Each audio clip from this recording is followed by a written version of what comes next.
বাংলাদেশে কোনো মুসলিম হিন্দুকে মারেনি, মেরেছে রাজনীতি একটা মাইনরিটি ছেলেকে মেরেছে। ঠিক সেইভাবে আমাদের ভারতবর্ষে ধর্মের নামে সুরসুরি দিয়ে ক্ষমতায় আসতে চাইছে। বাংলাদেশ এত সাহস পায় কি করে? সম্মানিত ভিউয়ার্স, প্রথমে সকলকে ধন্যবাদ জানাই। আজ 24 ডিসেম্বর রোজ বুধবার নিলামবাজারে আইনজীবী মমতা বেগমের ডাকে এক গণজাগরণ সভার আয়োজন করা হয়েছে। উক্ত সভায় উপস্থিত হয়েছেন ত্রিপুরা থেকে আগত অ্যাডভোকেট রাখু দাস। এই নিলামবাজার এলাকার সকল অংশের শুভবুদ্ধি সম্পন্ন জনগণের কাছে আমি আবেদন করতে চাই, 2026 সালের নির্বাচনে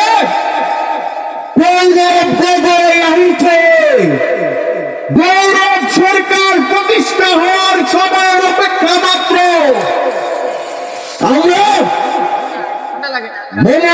আমাদের অ্যাডভোকেট সাহেবা, আইনজীবী মমতা বেগম এবং যারা এই কংগ্রেস পার্টির সৈনিকরা সবাই মিলে কংগ্রেসকে শক্তিশালী করার জন্য প্রতিদিন এই সাউথ করিমগঞ্জের আনাচে কানাচে ঘুরে বেড়াচ্ছেন।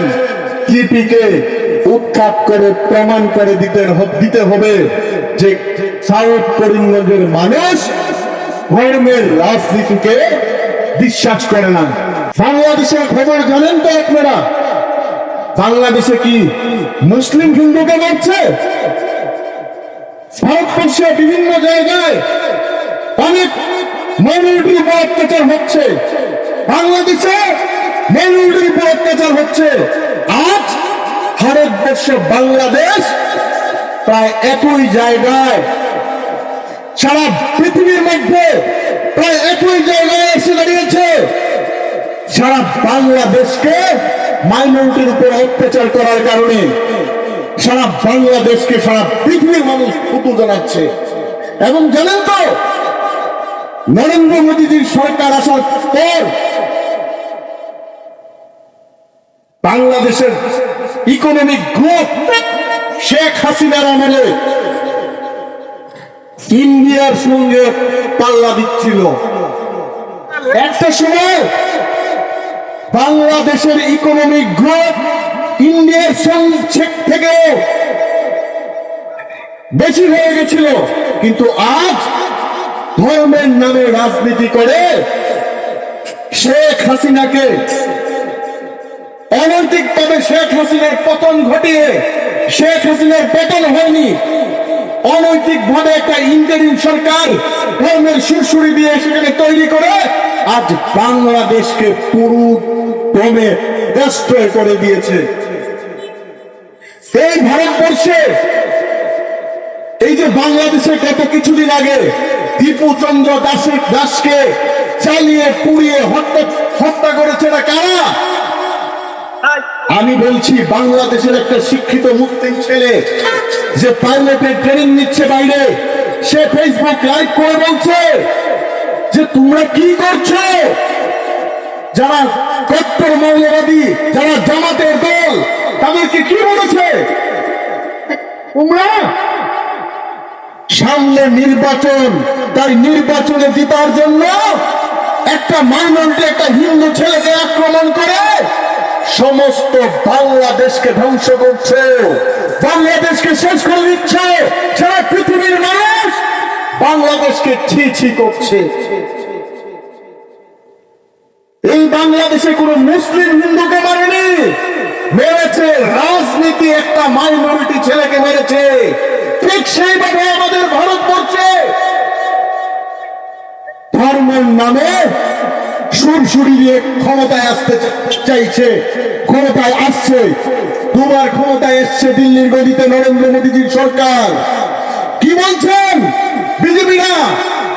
বলছেন নরেন্দ্র মোদীজি রাম মন্দির তৈরি করে দিয়েছেন, নরেন্দ্র মোদীজি রাম এনেছেন আমাদের জন্য, আমরা এবার নরেন্দ্র মোদীকে আনবো।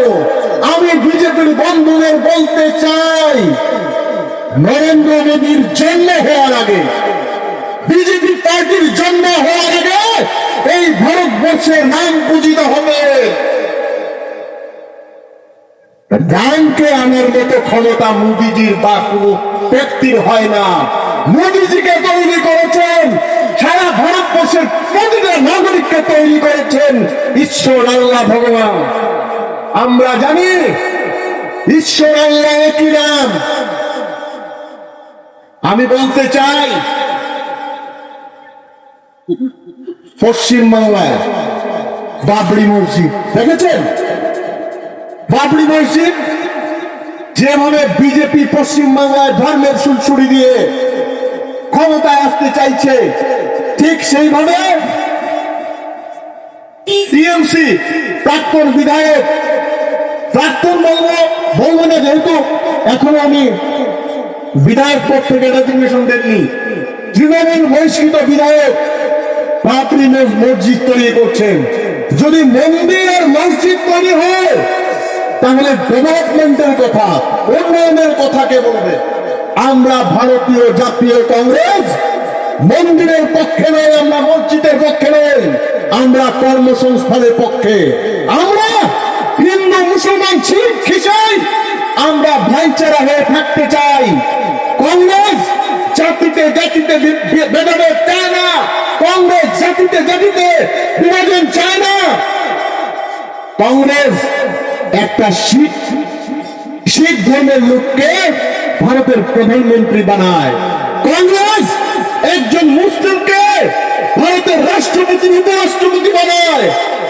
কংগ্রেস একটা হিন্দুকে জাতীয় কংগ্রেসের সভাপতি বানায়। ঠিক একই ভাবে কিছুদিন আগে পাকিস্তানের সঙ্গে ইন্ডিয়ার যুদ্ধ হয়েছিল, সবাই জানেন, দেখেছেন?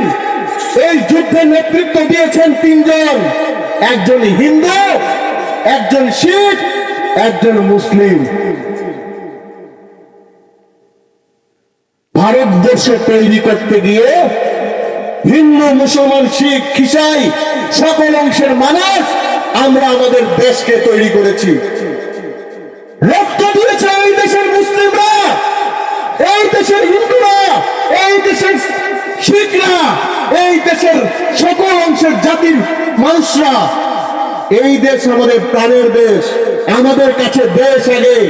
যখন পাকিস্তানের সঙ্গে যুদ্ধ হয়েছিল, যখন বাংলাদেশ আজকে আমাদের এই নর্থ ইস্টকে হুমকি দিচ্ছে, আমরা সকল অংশের মানুষ হাতে হাত রেখে বাংলাদেশকে আমরা, আমাদের বাংলাদেশে অনেক আত্মীয় স্বজন আছে, এখানে যারা আছেন অনেকের আত্মীয় স্বজন আছে, তাই বলে কি আমরা বাংলাদেশকে ছেড়ে দিয়েছি? কিন্তু নরেন্দ্র মোদীজির সরকার বাংলাদেশ কি বলছে? বলছে নর্থ ইস্ট দখল করবে। কোথায় নরেন্দ্র মোদীজির সরকারের কি ভূমিকা বলুন? বাংলাদেশ এত সাহস পায় কি করে?